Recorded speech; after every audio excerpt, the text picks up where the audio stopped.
Mimi nataka nikupe challenge. Uko tayari na challenge? Uko tayari kwa challenge? Nataka nikuulize challenge moja, yani maana yake ni swali. Uko tayari kwa swali?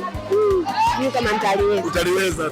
Niambie. Hivi 25,500 ukitoa 24,450 nabaki shilingi ngapi? 25,500 kutoa 24,450 nabaki shilingi ngapi?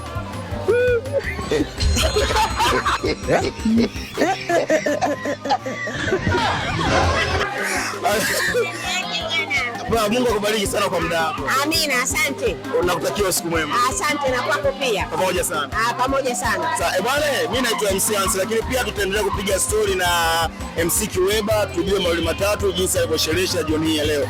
Endelea kutufuatilia katika mtandao wetu wa kijamii, natumia MC Hansi mzee wa burudani. Unaweza kusubscribe, kulike na kucomment. Endelea kutufuatilia. Usisahau kusubscribe, kulike na kucomment.